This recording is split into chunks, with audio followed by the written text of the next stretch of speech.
Boa tarde, a gente é da turma de Ciências Naturais 21.1. Nosso grupo é formado pela Larissa Carmona e por mim, Vanessa Souza, e a gente vai falar um pouco sobre a morfologia da folha foi. As folhas são formadas pelo lipo, também conhecido por lâmela, o pecíolo, a bainha e a estípula. Quando uma folha ela não apresenta uma dessas características, ela é chamada de folha incompleta. As folhas apresentam margens. Essas margens elas possuem tamanho e formas diferentes. Desse modo, haverá a margem inteira ou lisa, a ondulada, denteada, a serrilhada, a fetida, a partida. As folhas também possuem o pecíolo, que é o eixo que liga a lâmela até o caule. Ele também tem a função de transporte e sustentação da lâmela. As folhas apresentam uma parte chamada bainha, que é a parte achatada que se encontra-se na base do pecíolo. Existem dois tipos de bainha. A invascinante, que é quando ela abraça totalmente o pecíolo, como as bainhas aqui do milho e as das bananeiras. Também existem as bainhas semi-invascinantes, que é quando ela abraça parcialmente o caule ou o ramo, como as bainhas das palmeiras e das babosas. O lipo, ele é a lâmela em si. Dessa maneira, haverá as lâmelas simples, que possuem um folíolo, a composta, que possui vários folíolos, e a recomposta, que estão divididas e possuem vários folíolos também. A filotaxia é a forma como as folhas estão distribuídas ao longo do caule. Dessa maneira, haverá a alternata, a oposta, a verticilada e a espiralada. As folhas também possuem várias formas, como a perforeada, a lanceolada, a peltrata, a orbicular, a ovada e a roseta. Agora, sobre a morfologia das flores, as flores ela é dividida em várias partes e conforme essas partes, as flores são classificadas. Geralmente as flores apresentam estigma, estilete, ovário, tubo polínico, na qual armazena o pólen, a ântera, o filete, sépalas, pétalas, cálice, corola, androceu, gineceu, enfim. E conforme essas partes elas são classificadas. Por exemplo, as pétalas, o conjunto dessas pétalas é chamado de corola. E tem basicamente dois tipos de corola importantes, que são as dialipétalas, que são as pétalas um pouco mais separadas, e as gamopétalas, em que as pétalas são um pouquinho mais juntas. E conforme o plano de simetria dessas flores, elas também são classificadas. Tem as flores actinomorfas, em que tem a simetria radical mais harmônica, vamos dizer assim, e tem as zigomorfas, na qual a simetria é bilateral.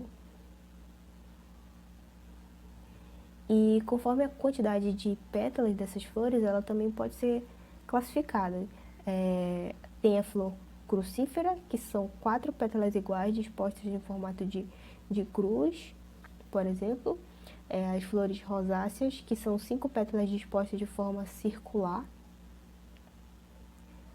Também tem as flores tubulosas, que a gente pode dar o exemplo da flor de girassol, em que as pétalas elas são soldadas entre si e tem um formato mais cilíndrico.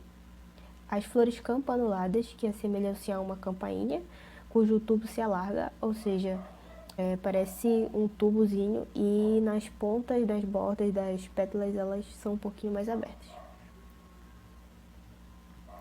E Elas também podem ser divididas conforme o seu cálice. O cálice, ele é basicamente o conjunto das sépalas. As sépalas, elas estão localizadas um pouco abaixo das pétalas e geralmente elas são um pouco menores do que as pétalas. E ela também pode ser dividida em dois tipos importantes, que são as dialissépalas, as sépalas elas são um pouquinho mais separadas, um pouco mais livres e abertas. E as gamossépalas, que são as sépalas mais unidas, o contrário da dialissépala. Elas são um pouco mais unidas entre si. E conforme a quantidade de pétalas, sépalas, estames e carpelos dessas flores, elas também são classificadas. Aí a gente tem a flor trímera, que são sépalas, pétalas, estames e os carpelos em números de 3 ou seus múltiplos. E também tem as flores tetrâmera, que apresentam peças em número de 4. Também tem a flor pentâmera, que são 5 peças, ou seja, as 5 peças são iguais.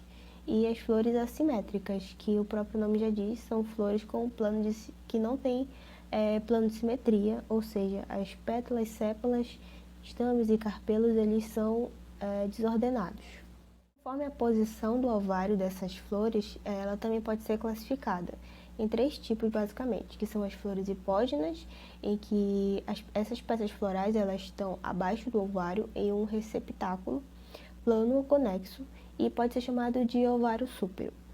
Ou elas podem ser perígenas, na qual o ovário está abaixo do cálice da corola do androceu e não é unida ao hipanto, e também é chamada de ovário súpero.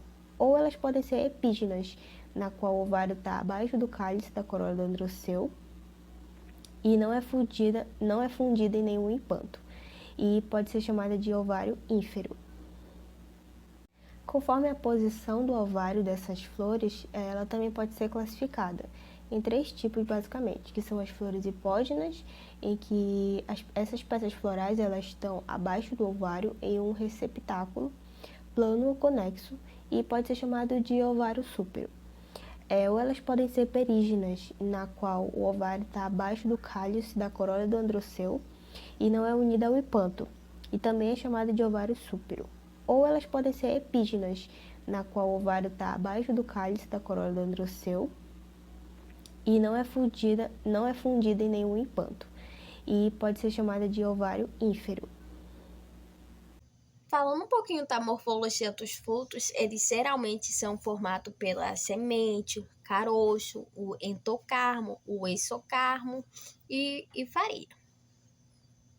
Existem 2 tipos de frutos, os carnosos e os secos. Dentro dos carnosos, terá o baga, que é quando ele possui várias sementes, mas não possui um caroço. Terá outro tipo também, que é quando ele possui já um caroço, mas ele não possui uma semente, várias sementes.